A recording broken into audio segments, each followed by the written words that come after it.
Class 11th के लिए देखेंगे हम। क्लास 11th की सबसे पहली विशेष सूची अनुक्रमणिका या पाठ्यक्रम सिलेबस को हम देखेंगे, है ना। तो क्लास 11th का यानी 11वीं कक्षा जो 11 है, तो कक्षा 11 का हम यहाँ पर सिलेबस देखेंगे, क्या क्या सिलेबस के अंदर है।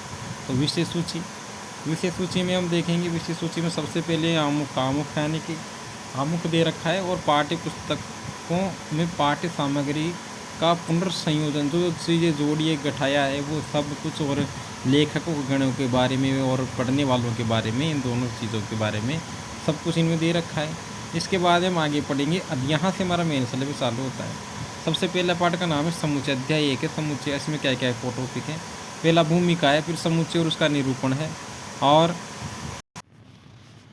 अब जो ये है, पहला है भूमिका, फिर समुच्चय और उनका निरूपण है, रिक्त समुच्चय है, परिमित और अपरिमित समुच्चय, समान समुच्चय, उपसमुच्चय, सार्वत्रिक समुच्चय और व्ययन आरेख है। इस प्रकार से कुल मिलाकर ये, और इसके बाद में नौवां जो इकाई है, नौवां टॉपिक यानी इस इकाई का, तो इसमें क्या क्या चीज़ है नवे टॉपिक में, ये है हमारे पास समुच्चयों, प्रसंग, क्रियाएं और समुच्चयों का पूरक। इस प्रकार 10 टॉपिक बता दिए मैंने ना। अब अध्याय नंबर 2 पर चलते हैं। तो अध्याय नंबर 2 का क्या नाम है। अध्याय नंबर 2 का नाम देखो, यहाँ देख रहे हो आप, संबंध एवं फलन है। अब संबंध एवं फलन, इसके बाद में इसकी सबसे पहले जो दे रखा है भूमिका दे रखा है, यानी कि पहला टॉपिक भूमिका का है। इसके बाद में समुच्चयों का कार्तीय गुणन और फिर संबंध है ना। अब इसको थोड़ा सा आगे पढ़ते हैं, और संबंध के बाद में आता है फलन यानी फंक्शन, जो चौथा टॉपिक है इसका, अध्याय नंबर 2 का। फिर आता है अध्याय नंबर 3, त्रिकोणमितीय फलन है। अब त्रिकोणमितीय फलन में आप जानते हो साइन थीटा कोस थीटा समूह सारी चीज़ें आ गई, है ना। और इसमें संबंध एवं फंक्शन के बारे में आ गया सब कुछ, है ना। ये इसमें संबंध है या इसमें संबंध नहीं, ये जो एलिमेंट्स के बारे में, सब के बारे में ये बता देगा। समुच्चय पहले पार्ट में चला गया, तो पहले पार्ट में समुच्चय, तीसरे पार्ट में त्रिकोणमितीय संबंध आ गया। सबसे पहले भूमिका दे रखी है, यानी कि पाठक जो भी वैज्ञानिकों के नाम है, और फिर कोणों के बारे में दे रखा है, और त्रिकोणमितीय फलन कौन कौन से थे, है ना, साइन थीटा कोस थीटा, इन सब के बारे में दे रखा है। और इसके बाद में दो कोणों के योग और अंतर का त्रिकोणमितीय फलन दे रखा है। तो साइन ए प्लस बी, साइन ए माइनस बी का चीज़ों के बारे में दे रखा है, और सूत्र भी दे रखे हैं इसमें, ठीक है। तो ये सारी चीज़ें आगे त्रिकोणमितीय संबंधित। इसके बाद में आती है समिश्र संख्याएं। इसमें 4 टॉपिक है। अब इसमें समिश्र संख्याओं के टॉपिक को हम देखेंगे। समिश्र का मतलब कॉम्प्लेक्स नंबर आ गया। अब कॉम्प्लेक्स नंबर में जो है समिश्र संख्याएं, द्विघातीय समीकरण।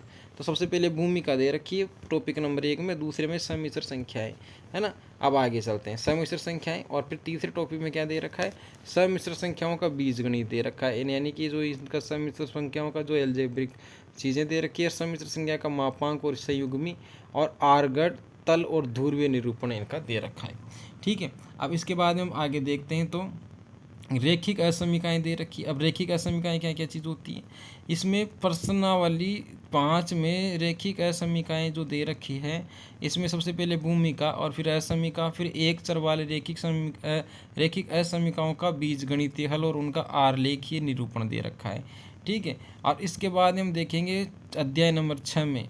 तो अध्याय नंबर 6 में क्या दे रखा है, अध्याय नंबर 6 में दे रखा है क्रमचय और संचय। ये सबसे महत्वपूर्ण टॉपिक है, महत्वपूर्ण प्रश्नावली क्रमचय और संचय। आप जानते हो कि इसमें से क्रमचय संचय NCR ये ऐसा का सूत्र होता है, तो ये दे रखा है इसमें, है ना। तो और इसमें सबसे पहले भूमिका, फिर गणना का आधारभूत सिद्धांत यानी सूत्र, और क्रमचय और संचय क्या चीज़ होती है, यानी कि इसकी टेबल के चारों ओर ऐसे व्यक्ति बैठे हुए, किसी एक से शुरू किया, तो या किसी माला में मूंगे ऐसे प्रकार से क्रम से डाली गई, तो क्रम से संचय का प्रश्न दे रखे।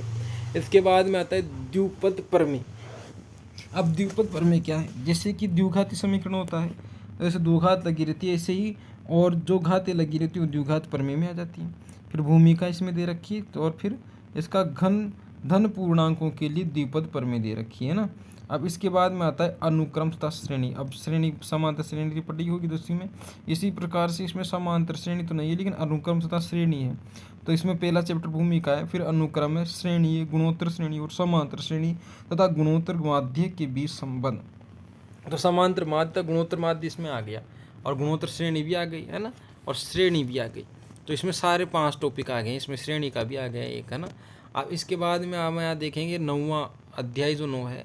तो इसमें अध्याय 9 में क्या दे रखा है, अध्याय 9 में दे रखा है सरल रेखाएं। तो पहले भूमिका पढ़ लो, फिर रेखा की ढाल पढ़ लो। ढाल आती है ना, प्रवणता ढाल। रेखा के समीकरण के विविध रूप और एक बिंदु की रेखा से दूरी, यानी कि एक बिंदु है, दूसरा बिंदु, इस एक बिंदु की इस रेखा के, जैसे रेखा है तो बिंदु की रेखा से दूरी भी हमें देखनी है, तो इसमें देख सकते हैं। इसके बाद में अध्याय नंबर 6 आता है शंकु परिच्छेद। अब शंकु परिच्छेद, तो शंकु परिच्छेद आप जानते हो शंकु परिच्छेद क्या होता है, इसके बारे में टॉपिक भूमिका और शंकु के परिच्छेद दे रखा है ना। तो शंकु के परिच्छेद और इसके बाद में व्रत। तो शंकु का परिच्छेद से एक तो व्रत बनता है, एक परवलय बनता है, और एक परवर्त, परवलय, दीर्घवर्त और अति परवलय, ये चीज़ें पढ़नी है, ये मेन है। और ये आगे कक्षाओं में भी आती है, जैसे कि बाकी जो मतलब जो भी हमारी ये शंकु परिच्छेद से संबंधित प्रश्न लेगा, इसमें व्रत, परवलय, दीर्घवर्त और अति परवलय आती है ना। तो ये चीज़ ध्यान रखनी है। तो ये हो गया। अब इसके बाद में अगला जो अध्याय है वो आता है 11, त्रिविमीय। त्रिविमीय यानी 3D आ गया इसमें, 3D, त्रिविमीय ज्यामिति का परिचय। तो 3D का परिचय आ गया पूरा। तो 3D में क्या क्या पढ़ेंगे, सबसे पहले इसमें भूमिका पढ़ेंगे, त्रिविमीय ज्यामिति में भूमिका। त्रिविमीय अंतरिक्ष में निर्देशांक और निर्देशांक तल। तो 3D के निर्देशांक कैसे इनको प्रदर्शित करते हैं वो, और अंतरिक्ष में एक बिंदु के निर्देशांक कैसे ज्ञात करते हैं, और दो बिंदुओं के बीच की दूरी 3D में कैसे ज्ञात की जाती है, ये हम पढ़ेंगे। फिर अध्याय नंबर 5 आ गया सीमा और अवकलज। तो अध्याय नंबर 11 के बाद में सीमा और अवकलज का पाठ है, ये भी 12th में ऐसा कैसे आता है, तो ये भी एक महत्वपूर्ण टॉपिक है। तो इसमें क्या क्या चीज़ें आएगी, तो सबसे पहले भूमिका, तो इसमें वो की वही रहेगी, यानी कि भूमिका आगे। फिर अवकलजों का सहजानुभूत बोध आ गया, सीमाएँ आ गई, त्रिकोणमितीय फलनों की सीमाएँ आ गई, है ना, सीमा है यानी लिमिट्स, तो लिमिट्स आ गई। और फिर बाद में है अवकलज, 5वां टॉपिक अवकलज का है भाई इसमें। फिर अध्याय नंबर आता है 13, जो सांख्यिकी से संबंधित है।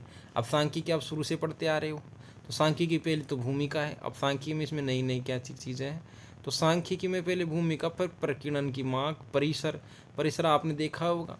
माध्य विचलन इसमें भी आ गया भाई, है ना, माध्य विचलन था ना जो 10वीं में से प्रसरण और मानक विचलन आ गया, तो ये चीज़ें आ गई। फिर इसके बाद में प्रायिकता पढ़ेंगे। प्रायिकता में से क्या चीज़ें है, घटना, घटना की परिभाषा, सारी चीज़ें दे रखी है। फिर प्रायिकता की अभिग्रहतीय दृष्टिकोण, और इसमें 2 ही टॉपिक हैं। फिर इसमें परिशिष्ट आ गया, तो परिशिष्ट में अनंत श्रेणी आ गई, अनंत श्रेणी। इसमें भूमिका किसी घातांक के लिए द्विपद पर में, और अनंत गुणोत्तर श्रेणी, चरघातांकीय श्रेणी और लघु गणकीय श्रेणियाँ इसमें दे रखी है ना, ये काम की चीज़ें। इसके बाद में गणितीय निर्देशन आ गया, परिशिष्ट नंबर 2 आ गया। तो परिशिष्ट नंबर भी ये काम की चीज़ है। तो इसमें पहले भूमिका दे रखी, प्रारंभिक प्रबंध और गणितीय निर्देशन क्या चीज़ है। अब पूरक पाठ्य सामग्री, इसमें पूरक पाठ्य सामग्री यहाँ पर आप लिख सकते हो कुछ भी, है ना, यानी कि इसमें फिर उत्तरमाला है। तो ये अपने पूरा का पूरा चैप्टर मैंने बता दिया है। पूरे चैप्टर कितने हैं, 1 समुच्चय, दूसरा संबंध एवं फलन, तीसरा त्रिकोणमितीय फलन, चौथा सम्मिश्र संख्याएं और द्विघातीय समीकरण, और 5वां रेखिक समीकरण, क्रमचय और संचय, द्विपद पर में, अनुक्रम श्रेणी, और इसके बाद में सरल रेखाएं, शंकु परिच्छेद, और इसके बाद त्रिविमीय ज्यामिति का परिचय, सीमा और अवकलज, सांख्यिकी, प्रायिकता, परिशिष्ट। तो 14 अध्याय हैं। इसके बाद में परिशिष्ट 1 और परिशिष्ट 2 हैं। तो ये गणितीय निर्देशन का है, एरिया के अनंत श्रेणी का। इस प्रकार से 14 अध्याय आपके NCERT बुक में है, यानी कि 11th कक्षा में, है ना। तो 11th कक्षा में आराम से इनको देख सकते हो आप, है ना। Thank you.